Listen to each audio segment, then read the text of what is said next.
Regresamos hoy a nuestra exposición de Primera de Corintios capítulo 12 y llegamos a la parte final de esta sección de Primera de Corintios 12. El estudio de hoy nos lleva a los versículos 12 al 31. Primera de Corintios 12 al 31, podemos titular nuestro estudio de hoy Juntos en un cuerpo. Juntos en un cuerpo. Recuerden que hemos dividido nuestro estudio de 1 Corintios 12, 13 y 14 en 5 partes. Y hemos explicado que podemos resumir el contenido de estos 3 capítulos en una frase, y es la siguiente. Para edificar a la iglesia mediante tu don espiritual, necesitas entender 5 elementos de los dones espirituales. En primer lugar, estudiamos ahí en el capítulo 12, versículos 1 al 3, el primero de estos 5 elementos, y este elemento fue la naturaleza de los dones espirituales. Esa naturaleza fue espiritual. En segundo lugar, estudiamos en 1 Corintios 12, 4 al 11, la fuente de los dones espirituales, ¿quién es Dios? Esto lo vimos el domingo pasado. Y hoy llegamos al tercero de estos 5 elementos en nuestro estudio, y este es la unidad de los dones espirituales. La unidad de los dones espirituales se ve en el cuerpo, esto es, en la ilustración del cuerpo humano, mostrando así varias verdades que el Espíritu de Dios nos enseña aquí en 1 Corintios 12, versículos 12 al 31. En este pasaje, en los versículos 12 al 31, Pablo usó el cuerpo humano para que los corintios entendieran cómo debían servirse unos a otros. Este es un pasaje fascinante y vamos a entrar en este rico texto, comenzando ahí en el versículo 12. 1 Corintios 12, 12 dice así: Porque así como, observen que esta es una comparación, porque así como el cuerpo es uno y tiene muchos miembros, pero todos los miembros del cuerpo, siendo muchos, son un solo cuerpo, así también Cristo. Aquí Pablo resaltó a Cristo como el eje de la unidad, y esta unidad está por encima de la diversidad de los dones. Y en el versículo 13 siguió hablando de esta unidad. Pero también explicó aquí que el Espíritu Santo es el responsable de que todos como cristianos podamos estar unidos en este cuerpo de Cristo. Observen el versículo 13, un versículo muy importante. Dice aquí en 1 Corintios 12, 13, porque por un solo Espíritu fuimos todos bautizados. Este es un pasivo, la palabra bautizados, un verbo pasivo. Fuimos todos bautizados. Esa frase apunta a un pasivo.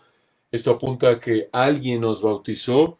Fue el Espíritu, nos dice el texto, véanlo de nuevo, porque por un solo Espíritu fuimos todos bautizados. La palabra bautizado significa sumergidos, zambullidos. La idea aquí es que hemos sido hecho parte. Hemos sido hechos parte. Hemos sido colocados. Entonces vean de nuevo el versículo 13. Porque por un solo Espíritu fuimos todos hechos parte del cuerpo. Veanlo de nuevo, podríamos leerlo así. Porque por un solo Espíritu fuimos todos hechos parte de un cuerpo. Por un solo Espíritu fuimos todos colocados en un cuerpo. Y continúa el versículo 13. Sean judíos o griegos, sean esclavos o libres. Y a todos se nos dio a beber, otra vez pasivo, de un mismo Espíritu. ¿Qué significa esto? Que todos recibimos al Espíritu Santo. Observen que esto es para todos. No importa si eran judíos o griegos, esclavos o libres. En otras palabras, no importa tu estatus o nivel socioeconómico antes de haber venido a Cristo. Todos fuimos bautizados por el Espíritu. Observen, no solo algunos. De nuevo, vean el versículo 13, porque por un solo Espíritu fuimos todos bautizados en un cuerpo, sean judíos o griegos, sean esclavos o libres, y a todos, sin excepción, se nos dio a beber de un mismo Espíritu. Todos fuimos bautizados por el Espíritu, no solo algunos, no solo los más espirituales. Esto habría confrontado la soberbia de los corintios de exaltar a algunas personas por encima de otras. Y esta verdad de que todos fuimos bautizados por el Espíritu y de que todos recibimos al Espíritu, nos recuerda que todos somos iguales ante Dios. Esto va en contra de la tendencia corintia, carnal, humana, pecaminosa, de tener jerarquías o grupos élite en la iglesia. Esto también derriba una idea equivocada de grupos pentecostales. Y esa idea es pensar que el bautizo del Espíritu viene después de la salvación y que el bautizo del Espíritu únicamente es disfrutado por algunos cristianos. Pero 1 Corintios 12:13 indica que esa manera de pensar es un error. Porque, de nuevo, vean, el versículo 13 dice, por un solo Espíritu fuimos todos bautizados, y al final del versículo 13 lo repite, y a todos se nos dio a beber de un mismo Espíritu. De nuevo esa frase, se nos dio a beber de un mismo Espíritu, está hablando en términos figurados. No es que el Espíritu Santo es un líquido, pero la idea es que todos participamos de ese mismo Espíritu. Ahora, ¿en qué momento somos bautizados por el Espíritu?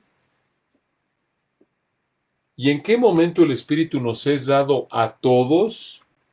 Respuesta, en el momento de la salvación. En el momento de la salvación es cuando el Espíritu Santo nos bautiza, nos coloca en el cuerpo de Cristo. Y es cuando el Espíritu Santo nos es dado a todos. Esto es en el momento de la salvación. ¿Dónde vemos esto? Podemos por lo menos verlo en dos textos. Allá atrás, en 1 Corintios 12:3, lo vemos implícito, porque recuerdan lo que dice ahí en 1 Corintios 12:3.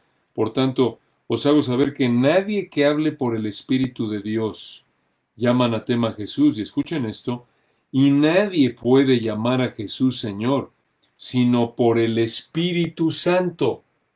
Explicamos que solo por la obra del Espíritu alguien puede entender y ser capacitado para reconocer quién es Jesús, rendir su vida a Él, y la implicación es que en ese momento ocurre lo que vemos aquí en el versículo 13, de que somos bautizados por el Espíritu y el Espíritu nos es dado. Pero un texto que es aún más claro es Gálatas 3, 2 al 5. Escuchen lo que dice Gálatas 3, 2 al 5, y este texto indica de nuevo que el Espíritu Santo nos bautiza, nos coloca en el cuerpo de Cristo y establece su residencia en nosotros en el momento de la salvación. Escuchen lo que dice Gálatas 3, versículos 2 al 5. Esto solo quiero saber de vosotros. ¿Recibisteis el Espíritu por las obras de la ley o por el oír con fe? Versículo 3, Gálatas 3:3. ¿Tan necios sois? Habiendo comenzado por el Espíritu, ¿ahora vais a acabar por la carne? ¿Tantas cosas habéis padecido en vano? Si es que realmente fue en vano. Y escuchen lo que dice Gálatas 3:5. Aquel, pues, que os suministra el Espíritu y hace maravillas entre vosotros, ¿lo hace por las obras de la ley o por el oír con fe? Entonces, ese texto apunta que los Gálatas recibieron al Espíritu, Gálatas 3:2, por el oír con fe. Comenzaron por el Espíritu, Gálatas 3:3.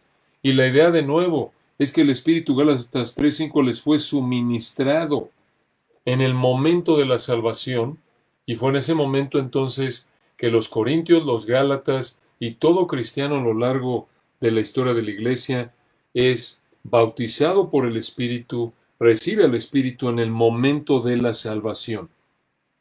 Entonces, regresando a 1 Corintios 12, versículo 13, el bautismo del Espíritu se lleva a cabo en el momento de la salvación.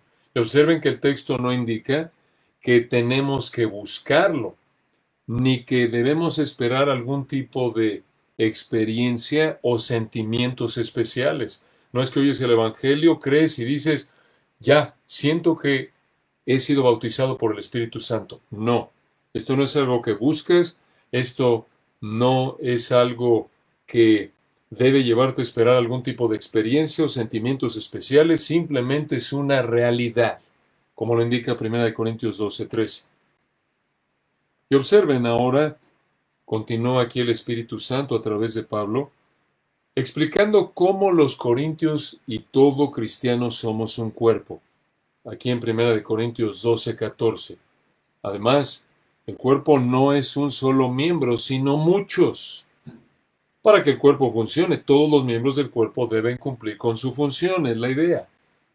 Y como cristiano, tú tienes una función que cumplir. Al servir a la iglesia, conforme a tu don espiritual, tú contribuyes a la unidad del cuerpo. En los versículos 15 y 16 observen dos ejemplos que Pablo dio para ayudar a los que aparentemente se sentían inferiores. Quizás tú, siendo parte de la iglesia, te sientes inferior a otros. Esto es para ti. Versículo 15. Si dijera el pie, porque no soy mano, no soy del cuerpo, ¿por eso no será del cuerpo? Versículo 16. Y si dijera la oreja, porque no soy ojo, no soy del cuerpo, ¿por eso no será del cuerpo? La respuesta a ambas preguntas es obviamente no, claro que no. Y la idea aquí es que no debes sentirte inferior porque no tienes la función de otro cristiano. No debes sentirte inferior porque a lo mejor tú no das estudios como este hermano, ni estás dirigiendo aquel ministerio como esta hermana. No debes sentirte inferior porque no tienes la función de otro cristiano. Y continúa el versículo 17. Si todo el cuerpo fuese ojo, ¿dónde estaría el oído? Si todo fuese oído, ¿dónde estaría el olfato? El ojo, obviamente, es una parte muy visible del cuerpo. Y en la comparación con el cuerpo de Cristo, esta sería la idea del versículo 17. Escucha. Si todos tuvieran los mismos dones visibles, digamos, como predicación o en ese entonces sabiduría o don de idiomas u otros, ¿dónde estarían los otros miembros del cuerpo? El ojo no podría existir sin los otros miembros del cuerpo. Y aquí Pablo parece que se dirigió a los que se sentían superiores por el don que Dios les había dado. En tu caso, entonces, no debes pensar que eres superior a otros por el don que Dios te ha dado. Si la iglesia solo fueras tú o los que tienen un don como el tuyo, la iglesia no podría funcionar, porque necesitas a los otros dones para funcionar, así como el ojo necesita las otras partes del cuerpo para funcionar apropiadamente. Versículo 18 nos lleva a una conclusión. Mas ahora, esto es en conclusión, Dios ha colocado los miembros, cada uno de ellos, en el cuerpo como Él quiso. Así como en el versículo 11, aquí volvemos a ver que Dios decide qué lugar le da a cada cristiano dentro del cuerpo de Cristo. En otras palabras, Dios decide qué capacidad darnos para servirlo. Y observen aquí una verdad importante. Observen aquí la igualdad de soberanía entre el Padre y el Espíritu Santo al dar los dones espirituales. Como lo vemos en el versículo 11, vimos que el Espíritu reparte a cada uno en particular como Él quiere. Y aquí en el versículo 18, Dios Padre ha colocado los miembros, cada uno de ellos en el cuerpo, como Él quiso. Y esto, hermanos, tiene implicaciones muy importantes en nuestro trato, en nuestra manera de pensar, en nuestra manera de vernos, en nuestras diferentes funciones y dones dentro del cuerpo de la iglesia. ¿Por qué? Escuche esto. Cuando exaltamos o menospreciamos ciertos dones, estamos atacando el diseño de Dios. Esto es serio. Dices tú, pero no entiendo. ¿Cómo? Bueno, piensa en esto. Esta verdad de que Dios nos ha colocado en el cuerpo como Él quiso, debe llevarnos a dejar actitudes pecaminosas como los celos, o la soberbia, o la queja. Escuchen cómo lo explicaron dos comentaristas. Aquí viene una pregunta de Tisselton. Escucha. ¿Cómo se atreve alguien a jactarse o exaltarse en sus propios dones como si fueran un símbolo de estatus, o devaluar los dones de otros como si Dios no los hubiera escogido por haber escogido al otro? Esta actitud soberbia es tan desagradable para el Señor y para el cuerpo. Y lo mismo con otras actitudes. Como lo dijo un autor de apellido de Luz, y cito, los cristianos deben dejar de compararse con otros cristianos. Esto lleva a los celos y al desánimo. Se quejan de que no son como tal y tal. Piensan que son inferiores y pierden el gozo de la salvación. El pie se queja porque camina en el polvo y lleva todo el peso del cuerpo. A otros les gustaría ser el ojo que supervisa o la boca que habla. Pero Dios sabe por qué nos ha hecho a cada uno de nosotros como somos. Él sabe cómo cada uno de nosotros puede ser usado. Fin de la cita. Que el Señor nos ayude a recordar que Él nos colocó donde Él quiso y que dejemos nuestra soberbia, nuestros celos, nuestras quejas y le sirvamos con gratitud y gozo en el lugar que Él nos colocó. Ahora observen el versículo 19. Aquí en los versículos 19 y 20 vemos un resumen de los versículos 12 al 18. Observen 1 Corintios 12, 19. Porque si todos fueran un solo miembro, ¿dónde estaría el cuerpo? Versículo 20. Pero ahora son muchos los miembros, pero el cuerpo es uno solo. Ahora, en el versículo 21, Pablo reprende de manera directa a los que sutilmente había reprendido en los versículos anteriores. Observen el versículo 21. Ni el ojo puede decir a la mano, no te necesito, ni tampoco la cabeza a los pies, no tengo necesidad de vosotros. En otras palabras, si piensas que no necesitas a los demás cristianos, estás equivocado.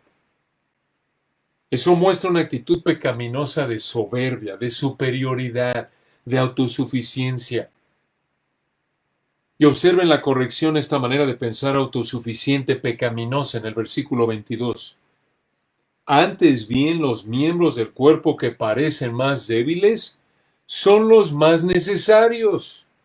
Estos hermanos habrían sido y son los que no parecían tener mucha influencia, los que no tenían mucha visibilidad en la iglesia, los que no tenían ministerios o dones visibles. Y Pablo continúa reprendiendo esta actitud y explicando en el versículo 23. Y aquellos del cuerpo que nos parecen menos dignos, la idea aquí del griego es menos importantes o insignificantes, a estos vestimos más dignamente, y a los que en nosotros son menos decorosos, como lo señala un léxico griego aquí, apunta a órganos genitales, se tratan con más decoro. Observen de nuevo que el lugar de cada miembro en el cuerpo humano es determinado por Dios. Y versículo 24, porque los que nosotros son más decorosos no tienen necesidad, pero Dios ordenó, o en el griego compuso el cuerpo, dando más abundante honor al que le faltaba. Aquí volvemos a ver la soberanía de Dios al asignar a cada persona su lugar en el cuerpo de Cristo. Como lo dijo Tisselton, escucha, en toda situación es Dios el que decide qué o quién forma parte de un cimiento escondido debajo de la tierra. ¿Es Dios el que decide qué o quién forma parte de la punta de una torre, la cual es más atractiva pero menos necesaria? ¿Es Dios el que decide qué partes de una pintura brillan y qué partes son una sombra? ¿Es Dios el que decide qué partes de un cuerpo se muestran y qué partes desempeñan funciones absolutamente esenciales para que el cuerpo sobreviva? Escuchen esto.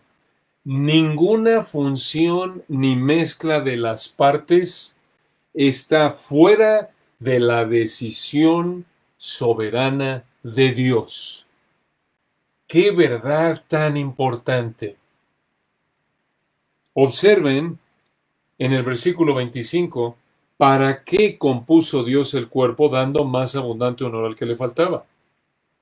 Para que no haya desavenencia o división en el griego en el cuerpo, sino que los miembros todos se preocupen los unos por los otros. El versículo 25 nos presenta una verdad vital para evitar las divisiones en la iglesia. ¿Cómo evitamos las divisiones en la iglesia? Preocupándonos unos por otros, sin importar el lugar que Dios nos ha asignado en el cuerpo. No importa en qué ministerio servimos. Todos, dice el versículo 25, todos debemos preocuparnos unos por otros. ¿Cómo se ve esa preocupación unos por otros? El versículo 26 nos lo explica. De manera que si un miembro padece o sufre, la idea, todos los miembros se duelen o sufren con él. Y si un miembro recibe honra, todos los miembros con él se gozan. Todos hemos vivido esta realidad en nuestro cuerpo. Piénsalo. Si una pequeña astilla ha entrado a uno de nuestros dedos de la mano, nos afecta en todo el cuerpo. Por otro lado, si hiciste un buen trabajo con alguna parte de tu cuerpo, por ejemplo, hiciste un buen trabajo en algún proyecto en la escuela o el trabajo, o quizás ganaste alguna competencia deportiva, usaste tu mente, tus manos, tu cuerpo, te felicita tu maestro, tu jefe, tu entrenador. En un sentido, todos los miembros de tu cuerpo son reconocidos como un todo, porque tu mente, tus manos y cualquier otra parte de tu cuerpo que usaste para poder haber alcanzado eso, son parte de tu cuerpo. Entonces, en lugar de menospreciar o ser indiferente hacia el cristiano que sufre, debemos identificarnos con su sufrimiento, porque esto muestra preocupación por la persona. Y en lugar de menospreciar o ser indiferente o incluso envidiar al cristiano que es honrado, debemos gozarnos porque fue honrado, porque fue reconocido. Esto muestra preocupación hacia esa persona. Y observen aquí cómo Pablo llega a la conclusión del capítulo 12. Dice aquí en el versículo 27, vosotros pues. Aquí viene la aplicación para los corintios y para nosotros. Dice aquí 1 Corintios 12, 27. Vosotros pues sois el cuerpo de Cristo. Una pausa. Los corintios eran el cuerpo de Cristo en el sentido, escucha esto, de que poseían la naturaleza de la Iglesia Universal, pero en su función eran una representación en miniatura de esa iglesia. Así somos nosotros. Como iglesia, la Iglesia Cristiana de la Gracia es parte de la Iglesia Universal. Todos aquellos que son creyentes genuinos, que son parte de la Iglesia Cristiana de la Gracia, somos parte de la Iglesia Universal, pero funcionamos como una muestra en miniatura de la Iglesia Universal. Y continúa el versículo 27, obsérvenlo. Vosotros pues sois el cuerpo de Cristo y miembros cada uno en particular. Esto significa que cada uno de los cristianos que era parte de la iglesia en Corinto tenía una función específica en la vida de la iglesia. Y esto vuelve a mostrar lo que dijimos hace un momento en referencia al bautizo del Espíritu Santo. Todo cristiano recibe el Espíritu Santo en el momento de la salvación. Todo cristiano recibe un don espiritual que le da el Espíritu Santo en el momento de la salvación. No hay cristianos que no tienen al Espíritu Santo. No hay cristianos que no han sido bautizados por el Espíritu Santo. No hay cristianos que no tienen un don dado por el Espíritu Santo. No hay cristianos que no tienen una función que el Espíritu le ha asignado dentro de la iglesia. Cada uno de los cristianos que somos parte de la congregación que identificamos como Iglesia Cristiana de la Gracia, tenemos una función específica en la vida de esta iglesia. Como todo hermano, todo cristiano genuino alrededor del mundo, sea cual sea la congregación local en la que se reúna, tiene una función específica en la vida de esa iglesia local. ¡Qué bendición! ¡Qué privilegio! Piénsalo. Eres parte de el cuerpo de Cristo, de la iglesia en términos universales, pero también en términos, como dijimos, miniatura, en la congregación donde Dios te ha colocado. No es que, hombre, como yo no predico, como yo no organizo, como yo no tengo tal o cual, como yo no soy ojo, como vimos en la analogía, yo no sirvo de nada aquí. No, todos tenemos una función específica y esa función nos las asignó Dios. Ninguno de nosotros, como lo hemos visto enfatizado una y otra vez a lo largo de 1 Corintios 12, ninguno de nosotros escogió, sometió su petición a Dios, concursó por el don, la función, la capacidad de servir en el lugar donde servimos. Fue Dios quien nos colocó, fue Dios quien decidió. Dios ha colocado los miembros, cada uno de ellos, en el cuerpo como Él quiso, lo acabamos de ver en el versículo 18. Todos tenemos una función específica en la vida de la congregación local donde nos congregamos. Y observen en los versículos 28 al 30, Pablo explicó que la vida de la iglesia se expresa en sus diferentes miembros, así como el cuerpo humano. Observen el versículo 28. Y a unos puso Dios en la iglesia. Una pausa ahí. Observen otra vez el énfasis en que Dios es el que asignó a cada cristiano su lugar en la iglesia. Y así como en el cuerpo humano, Dios soberanamente determinó qué miembro cumpliría con una función específica, así lo hace en la iglesia. De nuevo, lo que vemos aquí en 1 Corintios 12, 28, véanlo de nuevo en esta frase, y aún nos puso Dios en la iglesia, prácticamente es un eco de esa verdad que acabamos de ver en el versículo 18. Mas ahora Dios ha colocado los miembros, cada uno de ellos en el cuerpo como Él quiso. Cada uno de ellos, sin excepción. Todos.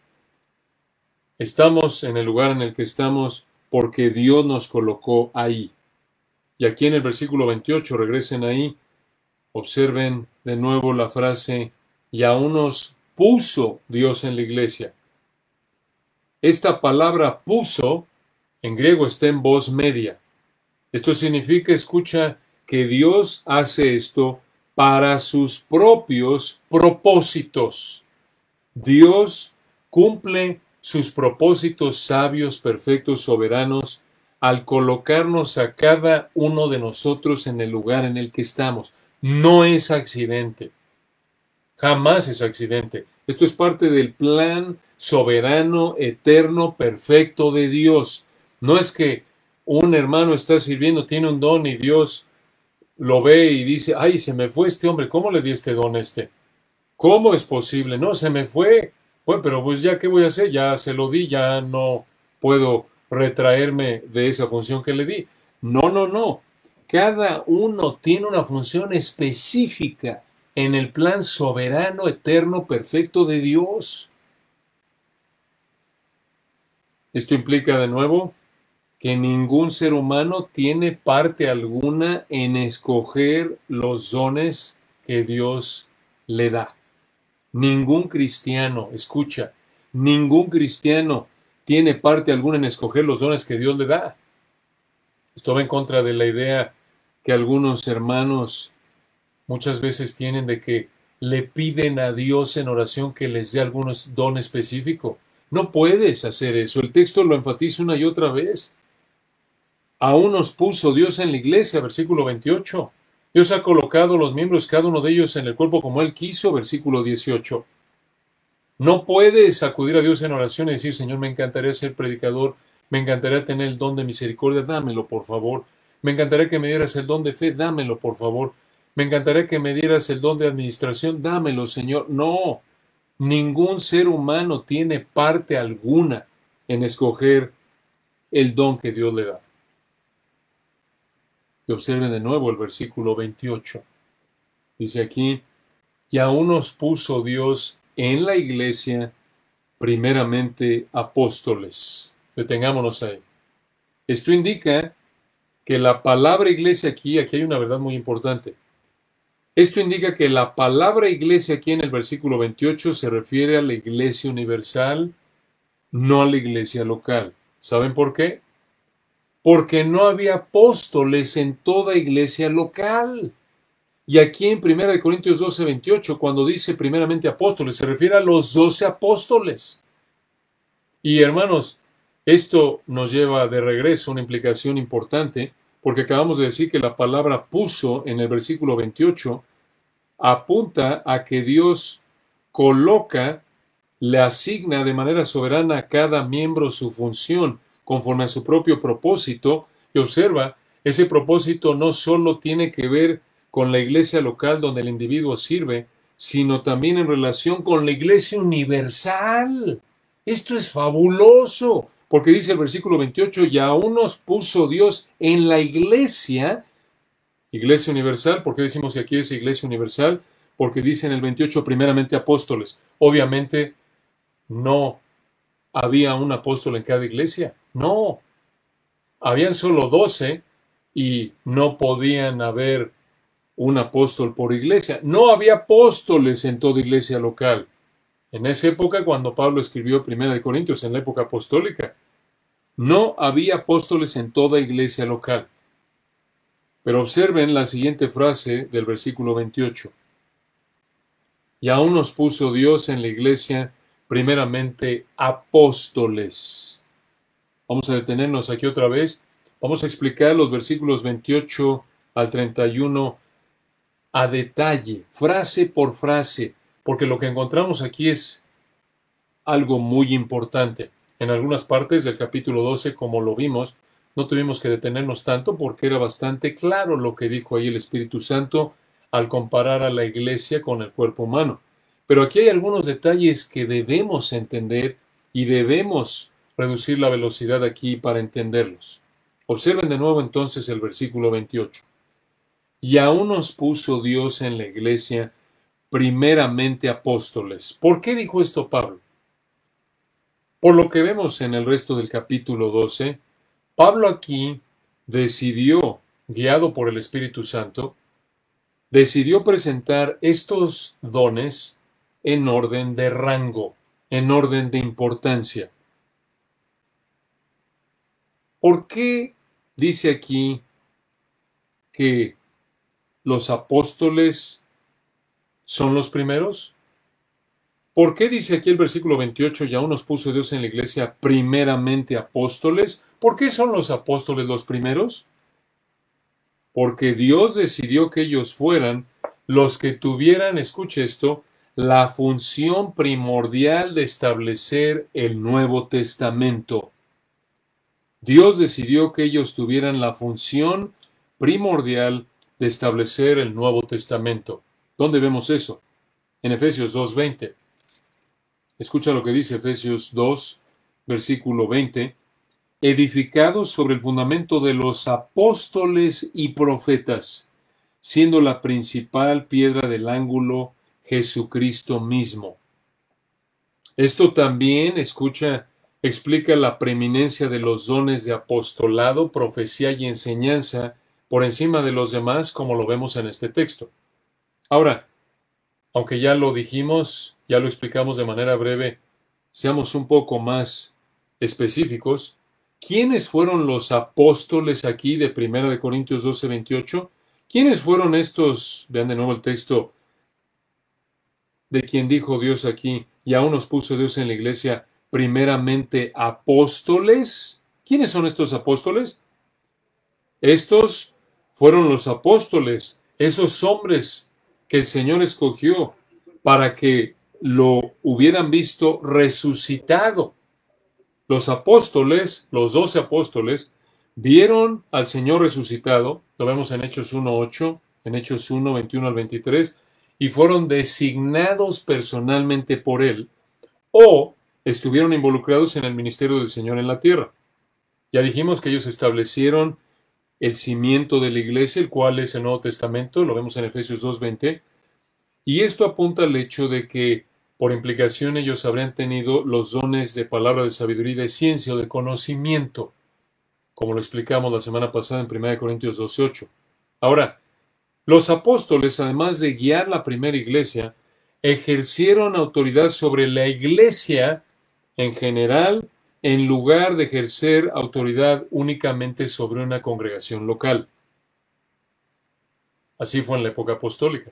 Entonces, para ser apóstol, el hombre tenía que haber estado involucrado en el ministerio del Señor en la tierra y haber visto al Señor resucitado.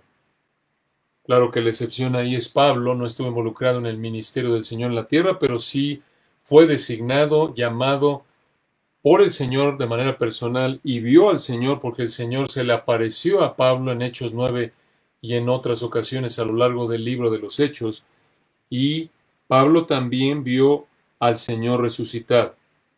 Ahora, estos requisitos, estos dos requisitos como la norma que tenía que cumplir un hombre para ser apóstol, estos dos requisitos de que uno tenía que haber estado involucrado en el ministerio del Señor en la tierra y dos, haber visto al Señor resucitado, estos dos requisitos muestran, escucha, que es imposible tener apóstoles en nuestro día que estén al mismo nivel que los 12.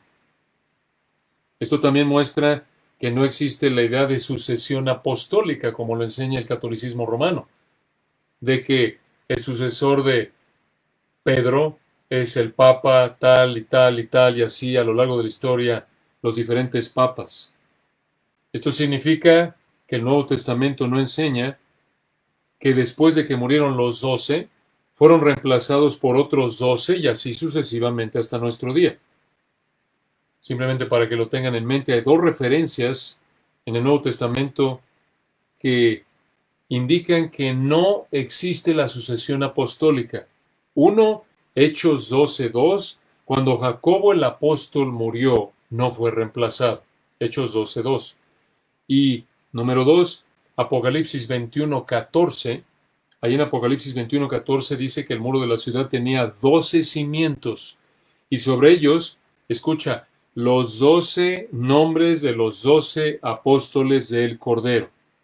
Entonces, los apóstoles fueron únicamente los 12 apóstoles y fueron directamente comisionados por el Señor Jesucristo resucitado y enviados para fundar y establecer la iglesia, y por lo tanto no existe ese don en la actualidad. Y esto nos ayuda a entender por qué en 1 Corintios 12:28 dice aquí primeramente apóstoles, porque su don fue prioritario. Entonces, cuando hoy día escuchas a algún impostor que dice que él es apóstol al mismo nivel que los 12, está mintiendo, como lo acabamos de ver.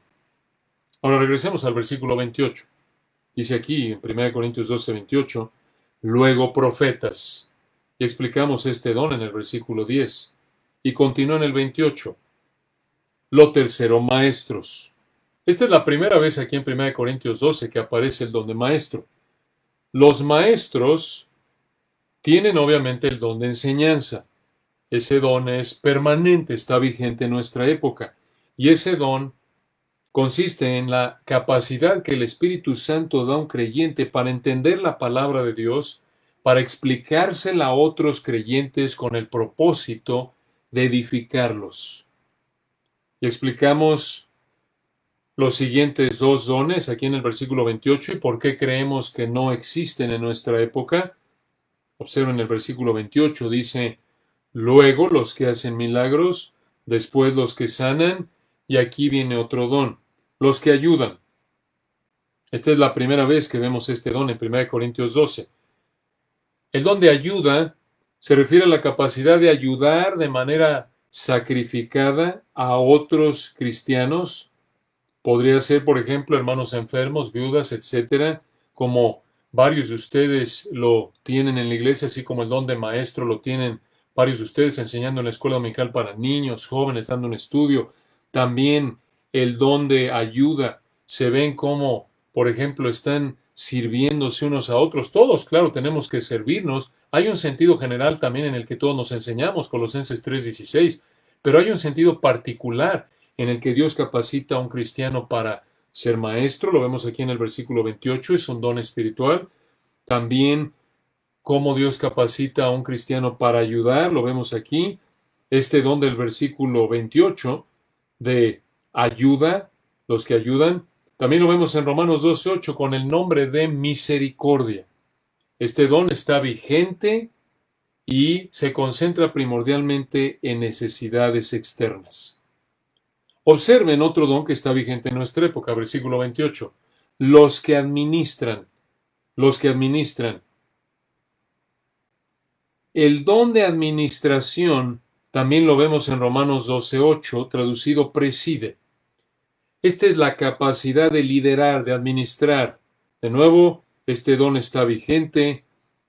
Esta es la capacidad que el Espíritu de Dios le da a un cristiano para liderar a otros cristianos, otra vez con el propósito de edificar a la iglesia. Observen en el versículo 28 otro don que ya vimos. Dice aquí los que tienen don de lenguas. Ya lo estudiamos la semana pasada en el versículo 10. Y recuerden que los dones que vemos aquí en 1 Corintios 12 no son los únicos que hay. También hay otros en Efesios 4, Romanos 12, que ya explicamos la semana pasada.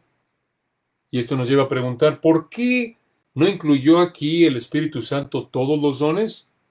Realmente no sabemos. De hecho, en 1 Corintios 1, estudiamos que los corintios tenían todos los dones, pero no sabemos por qué no mencionó aquí Pablo todos los dones en 1 Corintios capítulo 12. Y observen cómo concluyó aquí el capítulo 12 con varias preguntas. Y la respuesta a todas estas preguntas es no. Versículo 29. ¿Son todos apóstoles? No. ¿Son todos profetas? No. ¿Todos maestros? No. ¿Hacen todos milagros? No. Versículo 30. ¿Tienen todos dones de sanidad? No. ¿Hablan todos lenguas? No. ¿Interpretan todos? No. ¿Por qué hizo estas preguntas? Para mostrar que cada uno tiene un don diferente, como lo vimos en el versículo 27. Algo importante aquí es que esta es la tercera vez en el capítulo 12 que los dones de lenguas y de interpretación de lenguas son colocados al final de la lista de dones. Esto lo vimos en el 12, 8 al 10, 12, 28 y aquí otra vez en el 12, 30. Tercera vez, escucha, que los dones de lenguas y de interpretación de lenguas son colocados al final de la lista de dones. ¿Por qué hizo esto el Espíritu Santo? El texto no lo dice de manera explícita, pero es probable que lo haya hecho para reprender de manera sutil el enfoque de los corintios en estos dones. Y vamos a ver esto con más detalle, si el Señor permite, en el capítulo 14 de 1 Corintios. Y observen cómo concluye el versículo 31. Procurad, pues. La idea es, debido a que no toda persona puede tener el mismo don, versículo 31, procurad, pues, procurad apunta a un celo por hacer algo con el esfuerzo necesario de obtenerlo. Esto apunta a continuar deseando de manera ardiente, celosa. Es un presente imperativo en el griego. Entonces, vean de nuevo el versículo 31. Procurad, pues, los dones mejores. ¿Qué significa este mandato? Procurad, pues, los dones mejores. Hay dos interpretaciones posibles. Primera interpretación, el mandato tiene en mente un sentido a nivel individual. Esto es, el individuo tiene que obtener los dones preeminentes para su ejercicio personal. Los dones preeminentes que vimos en el versículo 28.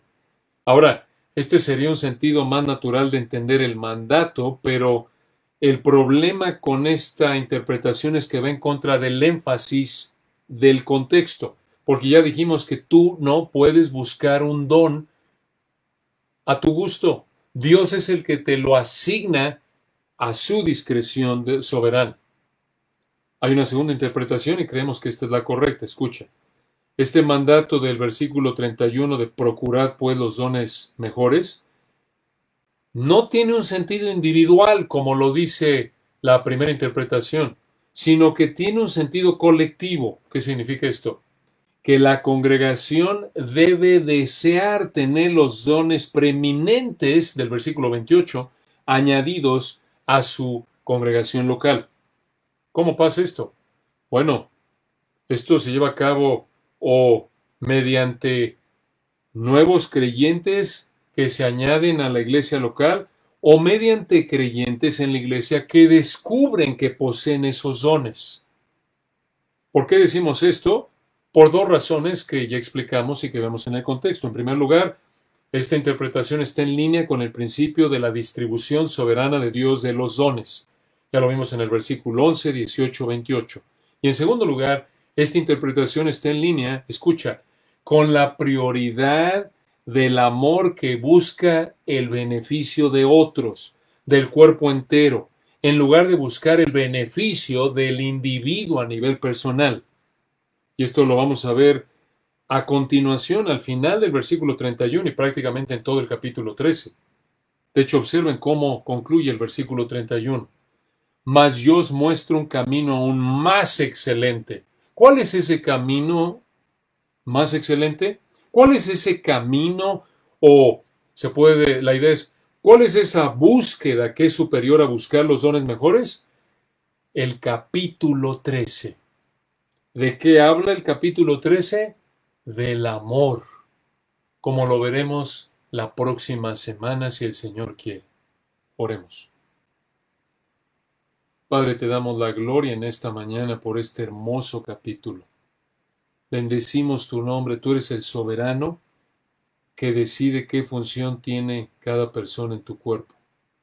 Qué privilegio no solo ser salvos, sino haber sido colocados en tu cuerpo por tu Espíritu, por tener a tu Espíritu viviendo en nosotros, por la capacidad que tu Espíritu nos ha dado.